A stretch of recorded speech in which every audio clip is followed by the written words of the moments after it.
चतुर्भुज के प्रकारों के नाम याद करने की ट्रिक क्या है? सारे पढ़ता क्यों नहीं। सा से स्क्वायर हो गया हमारी ट्रिक में नंबर 1 पे। इसमें सब कुछ बराबर, भुजाएं बराबर, कोण बराबर। इसे हिंदी में वर्ग कहते हैं। रे से रेक्टेंगल हो गया, इसे हिंदी में आयत कहते हैं। ये हमारी ट्रिक में नंबर 2 पे है। सेकंड टॉपर है तो ये उतना अच्छा नहीं होगा, इसमें हमें कुछ याद करना पड़ेगा। इसमें बस एक चीज याद करनी है, क्या? इसकी सम्मुख भुजाएं बराबर होती है, सारी भुजाएं बराबर नहीं होती हैं, अपोजिट साइड्स इक्वल होती हैं। मैं केवल फर्स्ट और सेकंड रैंक वाले को ही टॉपर मानता हूं, थर्ड और फोर्थ वाले को नहीं। तो हम इन्हीं दोनों की वजह से इन दोनों की प्रॉपर्टीज भी याद करेंगे। अब ये बात बताइए, हम क्लास में किसके बगल में बैठते हैं? हम क्लास में उसके बगल में बैठते हैं जिससे हमारी क्वालिटीज मिलती जुलती हैं। तो रेक्टेंगल और पैरेललोग्राम आपस में अगल बगल में बैठे हैं, इसका मतलब ये दोनों क्या होंगे? एक जैसे होंगे। तो पैरेललोग्राम भी रेक्टेंगल जैसा ही होता है। क्या? पैरेललोग्राम भी रेक्टेंगल जैसा ही होता है, मतलब समांतर चतुर्भुज आयत जैसा होता है। इसकी भी सम्मुख भुजाएं बराबर होती हैं। पैरेललोग्राम में भी क्या होता है? सम्मुख भुजाएं बराबर होती हैं। तो चलिए पैरेललोग्राम यानी समांतर चतुर्भुज के हम लोग गुण व सूत्र ट्रिक से समझते हैं।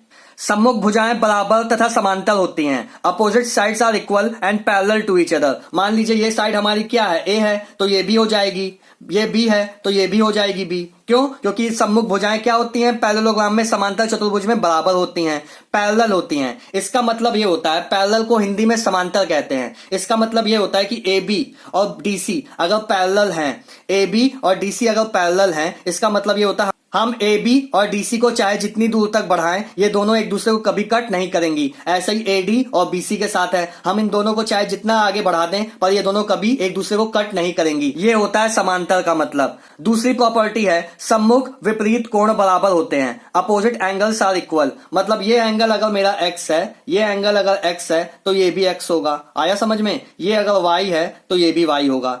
ये हमारी सेकंड प्रॉपर्टी है पैरेललोग्राम की, समांतर चतुर्भुज की। हमारा तीसरा पॉइंट है आसन्न भुजा के कोण का योग 180 डिग्री होता है। Sum of adjacent angles is 180 degree. देखिए एडजेसेंट साइड और एडजेसेंट एंगल, आसन्न कोण और आसन्न भुजा में बच्चों को बहुत परेशानी होती है, उसको समझ लेते हैं। ये बात याद रखिएगा, अगर दो भुजाएं दी हैं और वो दोनों कहीं मीट कर रही हैं तो इसका मतलब उन दोनों में एक कॉमन पॉइंट है। यहाँ पे देखिए डीसी और बीसी में एक कॉमन वर्टेक्स है। क्या है? सी। जिनमें कॉमन वर्टेक्स होगा, कॉमन शीर्ष होगा, वो आपस में क्या होती है? एडजेसेंट साइड होती हैं। जैसे डीसी बीसी क्या है? आसन्न भुजाएं हैं। अब आसन्न कोण का समझ लीजिए, इसमें तो बच्चों को बहुत परेशानी होती है। देखिए ये एक्स है, एंगल डी हमारा एक्स है, एंगल बी हमारा क्या है? एक्स है। ये दोनों क्या है? विपरीत कोण है। दोनों क्या है? विपरीत कोण है। बस विपरीत कोण को छोड़ दो, बाकी सारे क्या होते हैं? आसन्न कोण। हम एंगल डी हमारा क्या है? एक्स है, एंगल बी हमारा क्या है? एक्स है। ये दोनों आमने सामने हैं तो ये दोनों क्या हो गए? सम्मुख कोण हो गए, विपरीत कोण हो गए, अपोजिट एंगल्स हो गए। आया समझ में? अब ये क्या है? हमारा वाई है, ये हमारा क्या है? वाई है। बस ये दोनों क्या है? आपस में आसन्न कोण है। ये दोनों क्या है? आपस में आसन्न कोण है। ये बात याद रखना, विपरीत कोण को छोड़ करके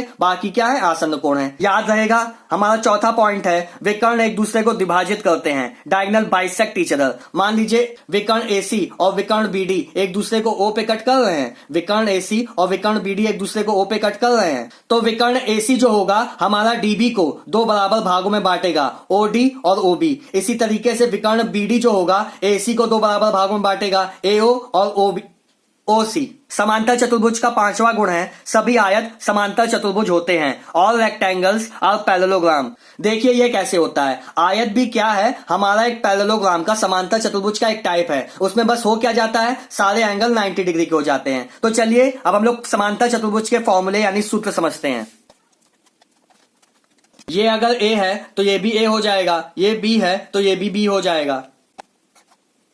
यहां से यहां तक हमारा अगर D1 है तो यहां से यहां तक हमारा क्या हो जाएगा? D2 हो जाएगा। आया समझ में? समांतर चतुर्भुज के महत्वपूर्ण सूत्र यानी इंपॉर्टेंट फॉर्मूलाज है। पहला है समांतर चतुर्भुज का क्षेत्रफल। ये क्या होता है? आधार गुणे ऊंचाई। इसे इंग्लिश में एरिया ऑफ पैरेललोग्राम कहते हैं। Base into height, base into perpendicular height, आधार गुणे लंब ऊंचाई। ये देखिए, मान लीजिए ये क्या है?